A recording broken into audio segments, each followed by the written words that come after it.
Pessoal, beleza? Estamos de volta aqui com mais uma aula agora falando sobre tipos de computadores, tá?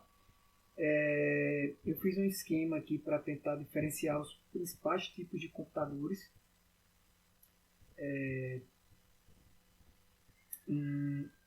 Tentei aqui mostrar de duas formas, por porte e por categoria, certo? E vamos lá, vamos tentar aqui mostrar para vocês essa quantidade de computadores, de tipos de computadores que a gente tem, mas tentar mostrar de forma resumida. Beleza? Então, iniciando pelo porte. Pelo porte eu dividi aqui 5 tipos de computadores. Os supercomputadores, os mainframes, mini computador, que aqui tem uma discussão, tem que ter cuidado, workstation e microcomputadores. Beleza? Bem, supercomputadores são, o nome já diz, né? Computadores de altíssimo porte, né? Computadores utilizados em áreas muito específicas, em áreas muito científicas, militares, enfim. Você pode até pesquisar na internet os maiores computadores do mundo.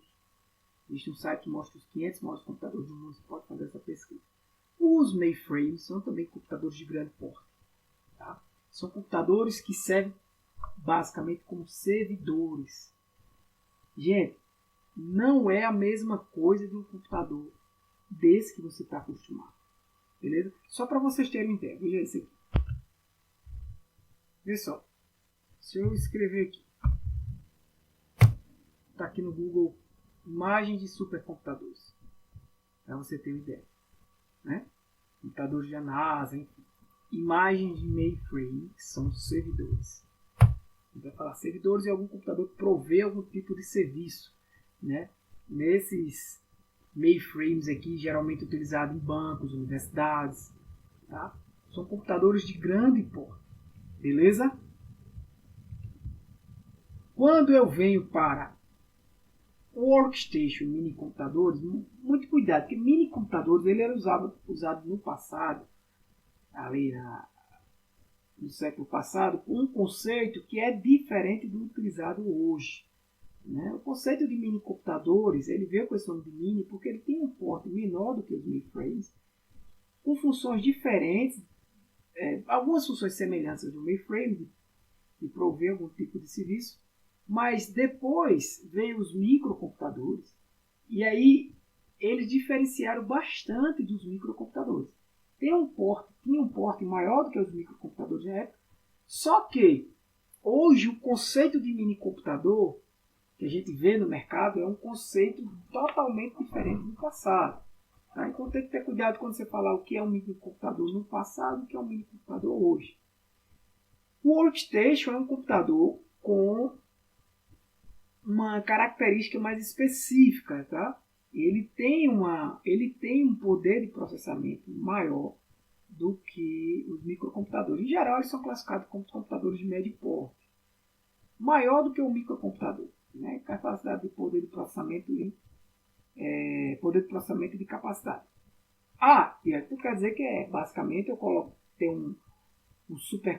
criar, né, montar um grande computador para mim, eu estou com um workstation. Não é isso. A ideia é outra, a arquitetura é diferente. Enfim, se a gente partir aqui para também, posso mostrar para vocês vão ver que pela imagem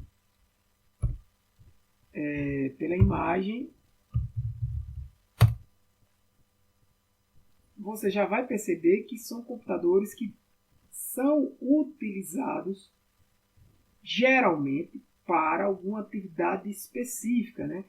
As empresas oferecem modelos, por exemplo, HP Desktop Workstation Z4, é um modelo.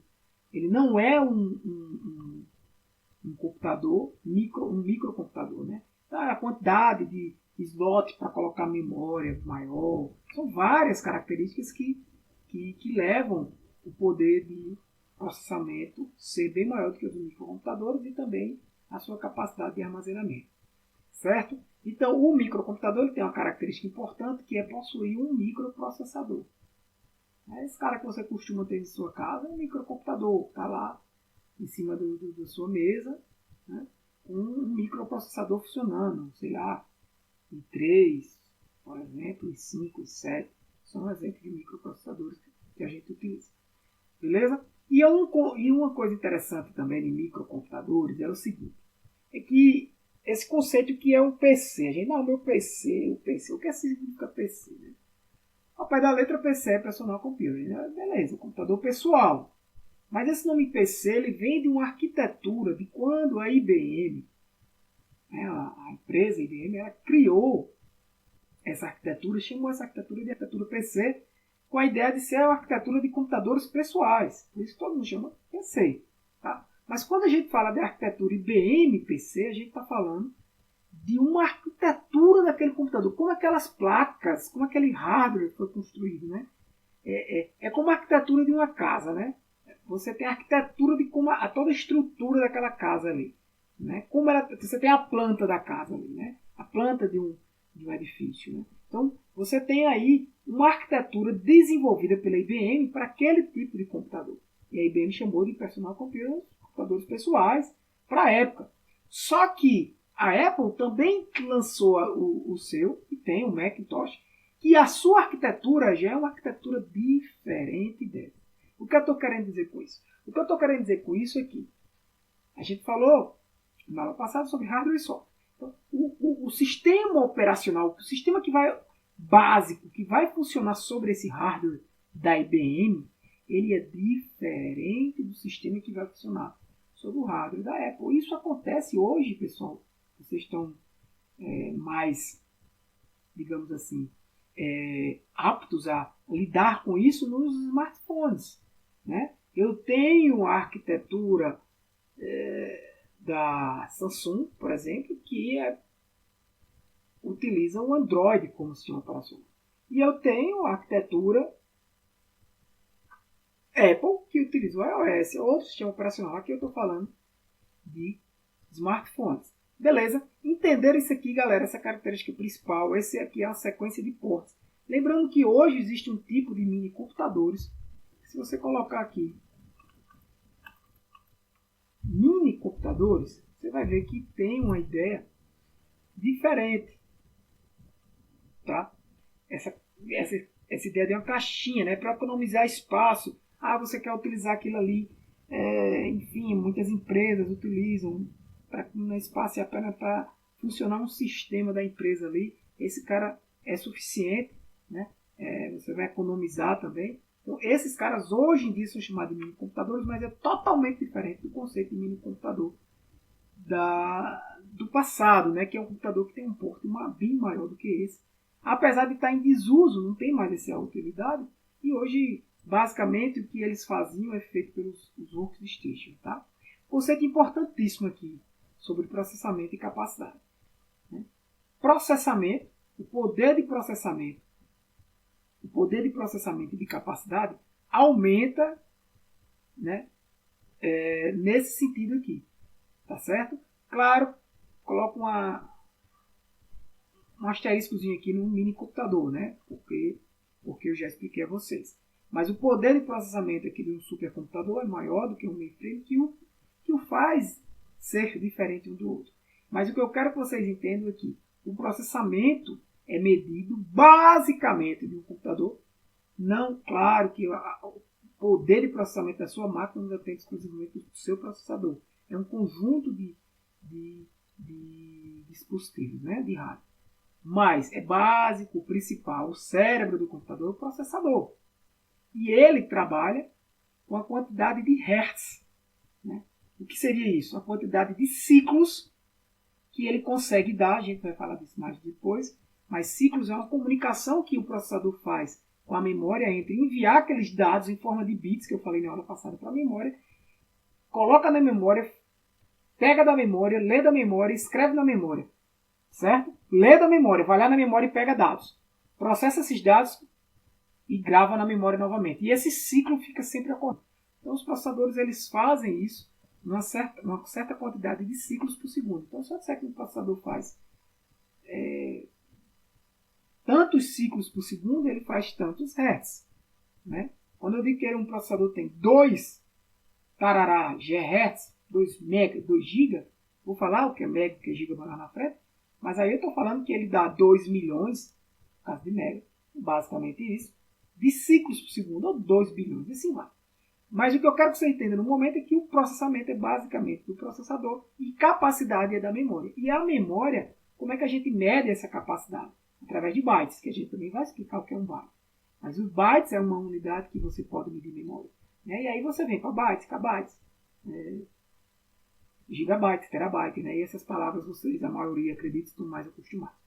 Vamos lá. Na questão de categoria, beleza? Quantas categorias eu coloquei. Veja que um computador ele pode estar aqui. Não, ele está no caso, né? Aqui e aqui. Aqui é outro tipo de classificação. Classificação como desktop, portáteis, servidores, workstation e supercomputadores. É outro tipo de classificação que eu fiz aqui porque, na verdade, a literatura mistura muito essas classificações. Essa foi uma forma que eu encontrei de deixar mais simples para você. Os desktops. Desktop, ao pé da letra, é aquele computador que fica sobre a mesa. Né? Você está lá sobre a mesa, em cima da mesa lá. Então, o seu microcomputador, aquele cara aqui, ó, né, que é considerado um computador de pequeno porte, que geralmente você tem em casa, em geral, de forma relativa, ele tem um baixo custo e a sua principal característica é ser de uso pessoal. E a sua também uma outra característica do microprocessador, do microcomputador é ter um microprocessador. Né? Mas existe também um desktop chamado All-in-One. Você encontra no mercado, que ele, na verdade, você não separa, né? As peças não estão independentes. Ele é tudo ali. Você pensa que é até um monitor só. Mas na verdade ali está o processador, está a memória, você só conecta o mouse e o teclado a ele. Também é uma forma de você economizar espaço, né? No seu ambiente, utilizando o All-in-One. Tá? Mas ele também pode ser considerado um desktop. Eu coloquei aqui portáteis, né? Alguns portáteis, mas hoje a quantidade de computadores portáteis é grande. Inclusive coloquei o smartphone como um computador, porque pode ser considerado um tipo de computador. Ele faz tudo o que o seu microcomputador faz. Ele tem processador, ele tem uma memória RAM, ele tem uma memória interna de armazenamento, enfim, ele tem as mesmas características de um microcomputador basicamente. Inclusive, hoje em dia, né, muitos smartphones aí têm um alto poder de processamento. E aí eu tenho os ultrabooks, notebooks, tablets, antigos PDA já, que não se utiliza, e os smartphones. Tenho ainda um MacBook, estaria aqui mais um quadradinho, um MacBook, que é um computador portátil da Apple, né? MacBook. Então, esse Ultrabook aqui, para quem não sabe, não é a mesma coisa de notebook. O Ultrabook ele tem geralmente um maior poder de processamento. O dispositivo de armazenamento que vem nele, o SSD, ele é mais leve. O SSD, a gente vai falar do que é isso, não é o HD. Ele tem a mesma função do HD, de armazenar dados em massa, tá? Mas ele é um equipamento, a gente vai falar quando a gente for falar nas memórias secundárias, ele é um equipamento que tem mais velocidade, né? E tem maior eficiência do que o HD. Se você olhar aqui e colocar, por exemplo, notebook todo mundo conhece, mas o Ultrabook você vai ver que é bem parecido, é mesmo. Isso não é notebook? Não. Observa até esse aqui dá para você perceber pela imagem que ele é mais leve, mais fino, até uma comparação aqui, né? Então aqui você pode clicar quais as diferenças entre o notebook e o Ultrabook. Portanto, vocês fazerem essas leituras extras aqui, essas pesquisas na internet. Tá? Então, o notebook ele tem uma característica importantíssima que é ser portátil. Né? Mas esses computadores poderiam ser classificados como microcomputadores?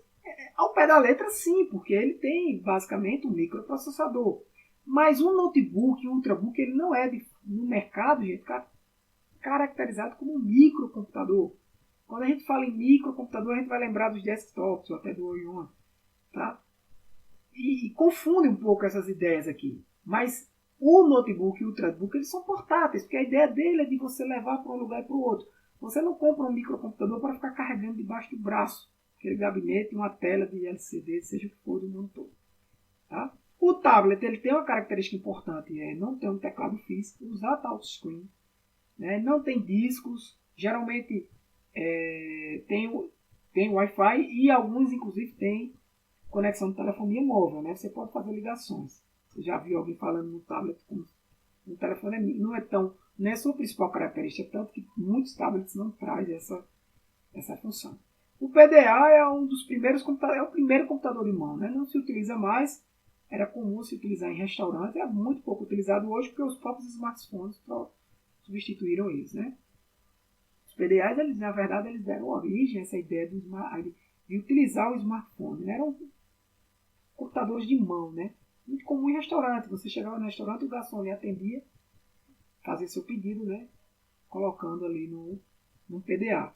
Mas que hoje é mais utilizado para o smartphone. Servidores são computadores que provê algum serviço, beleza? E aí estão vários tipos de serviços. Quando a gente der um conceito sobre redes de computadores, eu vou falar. Mas, por exemplo, um computador que armazena arquivos. O computador serve e está ali parado, com o sistema operacional instalado, todo bonitinho para armazenar arquivos. Pode ser, por exemplo, um mainframe, que é um tipo de servidor também. Tá? Um computador que faz armazenamento de páginas na web. Por exemplo, se você acessa um site, aquele site ele não está armazenado no seu computador, ele está em algum servidor aí no mundo. Ou em vários, né? Depende da estrutura, como ele está hospedado. Né? Servidores de e-mail. Todos os e-mails, os seus e-mails estão armazenados. Os seus e-mails não estão armazenados. Claro que você pode baixar e-mails para o seu computador, para quando você quiser acessar, ter a qualquer momento. Mas aqueles e-mails que você utiliza, você entra no Gmail, aqueles e-mails estão armazenados, você entra todos os dias, os seus e-mails antigos estão todos lá armazenados. Estão armazenados em um servidor. O que é um servidor? Um camarada lá, um computador de grande porte que provê um serviço. E esse servidor, como eu já disse a vocês, eles podem ser um mainframe, aqueles caras lá, como pode ser um computador com a mesma arquitetura de um microcomputador. Certo? É a que a gente chama de arquitetura PC da IBM. Pode ser, por quê? Porque é um camarada mais barato. E ele pode ser suficiente para fazer o serviço que você quer. Depende do que a empresa vai fazer. Ah, Tiago, por que tu está falando tudo isso? Pessoal, não vou entrar fundo nos conceitos do tipo de computadores. Não é necessário. Mas é importante que vocês saibam, porque eu não sei onde um dia vocês podem estar trabalhando. Vocês podem estar numa grande empresa e que alguns desses conceitos as pessoas falem e você não saiba nem o que é um servidor. Não é que você vai trabalhar lá no servidor, geralmente vai ter pessoas especializadas na área, mas você não saber o que é um servidor. A empresa pode ter até mainframe, o cara fala e você fica voando. Então é importante vocês terem esse conceito. Né? Então os servidores eles têm um grande poder de processamento, a capacidade de memória RAM maior, né? Uma capacidade de disponibilizar memória em massa, né? A quantidade de armazenamento de dados maior do que o que a gente está acostumado. Tem alguns tipos de servidor que são servidores que ficam empilhados, são servidores blades, chamados servidores empilhados. Eu posso até colocar aqui, se eu colocar servidores, a